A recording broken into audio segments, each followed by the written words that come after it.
Well, hello there, Space Monkeys. Welcome to Political Fight Club. I'm Robert Durden, and sorry about my hair. It's windy outside, but I was outside working on my car, and I found something out on another show thanks to Revolutionary Blackout Network. As it turns out, Breaking Points is becoming what I thought TYT would become.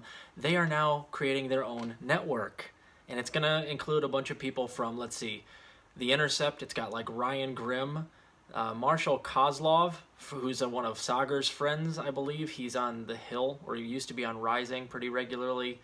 And Kyle Kalinske, Crystal Kyle and Friends, Status Coup, and I believe the Real News Network, which is that's Maximilian Alvarez. They actually do decent work. They kind of stand out to me as being maybe not quite as unfortunate as those others. But anyway, I called this shit. I knew it was going to happen, so I thought we would laugh for a second. And I think I want to talk to you guys about something that's happening before our eyes that is actually good news. I think this is happening because these channels are all more or less floundering except for Breaking Points. Breaking Points is still growing. Now, they just started, so they may hit their peak at some point and level off, but they've been growing pretty regularly over the last year. I think they're about 900,000 subs. But all those other channels, Kyle Kalinske is hemorrhaging subs. He's down from 974 middle of last year down to 970. He just went down from 971 to 970 like last week. And then, of course, Status Coup has about 130,000 subs. But if you compare his numbers to someone like Richie Medhurst, who has 135, or even Jackson Hinkle, who's got 100,000, they get 6, 7 to 1 views compared to Status Coup. So all of these are more or less like Democratic Reformationist channels who are still about protecting the squad. They're in their death throes, so they're uniting, doing what we've been doing for years now. Mikasa Sukasa, the INN, Revolutionary Blackout Network, Hardlens Media, I could go on and on. We've got a lot of networking going on that we've been doing for years, and they're taking a page out of our book because they realize that they have no other choice. And here's the problem that they have, unfortunately. There's way more of us than there are of them. And their ideology is not popular, so they may get one last little boost off of each other for this, but after that, they're pretty much toast. I think they have almost overlapping audiences, so they're not going to get anybody new by putting all of the same perspectives on the same channel or the same network. So this made me laugh. This is evidence to me that what I've said all along, except for I did think that they would all coalesce under TYT, to be fair. I did say that Ryan Grimm and Vosh and like Tim Black and maybe Jen Perlman eventually would go under TYT. That's to some extent happening. Nina Turner went there after all. But I always thought something like this would happen because eventually they would just be hemorrhaging viewers and they'd have to figure out a way to try to boost each other, and they're taking a page out of our book. We figured it out first. As usual, you guys are 4 or 5 years late to the party. So here's the second part I'd like to point out. This isn't going to work. And we are growing as a bunch of individualized networks. We're decentralized, and this is what I've always said I hoped would happen. This is PFC.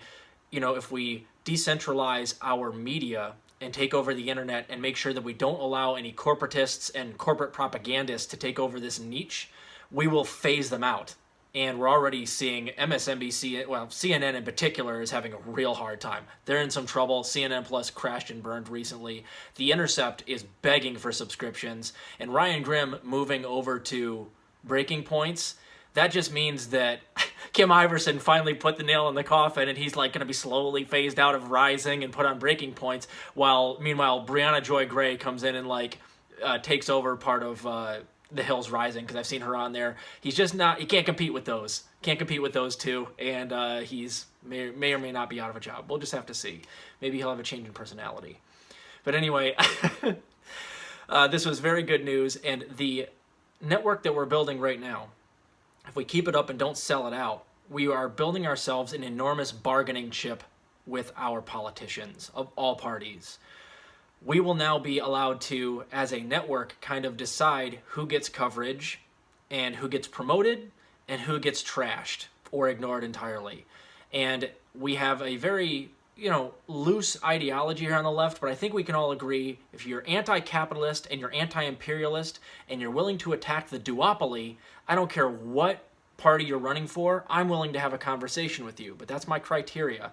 And we can do that and apply that when we have enough viewers to be forcing our elected or our to-be elected politicians to move left in their rhetoric, otherwise they won't have access to our media apparatus. They can bounce around off of all of these shows, but the idea has to be you have to be somewhat anti-capitalist and anti-imperialist. Beyond that, I don't really care what your viewpoints are, but if you're willing to come on my show and talk about how you're going to go in there and wreck stuff, how you're going to force votes on things, how you're going to use leverage, and that you have some type of leftist ideology, I'm willing to have a conversation with you, but not until that. You won't have access to this network unless you start moving left. Sorry. So it's interesting. I think that we are growing. There are multiple channels, which I went over on my Rockfin episode I just dropped. There are multiple channels that have less than 20% of Sam Seder's subscribers who match him in views. Like a lot. And they're all mostly, or they're all 100% outside the Democratic Party. They are against the U.S. imperial hegemony, and they don't delineate everything based on what color blue tie you wear to work. They don't demonize Republicans all day. They actually just go after the duopoly, similar to me, similar to most of the people that I watch on a daily basis nowadays. Those people are doing very well. Breaking Points Inc., that's a bunch of people who are not doing very well banding together in their last death throes. They're like, rats in a barrel filling up with water. They're clustering together, and it's not going to be good. But, we'll just see how this goes. I guess it's good for Breaking Points. They can at least now send Jordan out to do at least a little bit of on-the-ground reporting. That'll be cool. We'll just have to see how it goes. But we have more than they do. And they might be able to pull off this trick for a while, but 2-3 years from now, when there's thousands of us, these channels with 4 or 5 used to be big channels that aren't growing at all, it's not going to just suddenly, the whole populace of the United States is going to wake up and start, gravitating towards mild social democracy when everything's on fire and there's inflation off the charts and the dollar collapses and it's an apocalypse out there. They're not going to want to hear, well, maybe we should do some incrementalist stuff and try to get the filibuster removed, and maybe we'll try to overrule a parliamentarian so we can implement a $9.50 minimum wage. Nobody's going to be up for that shit.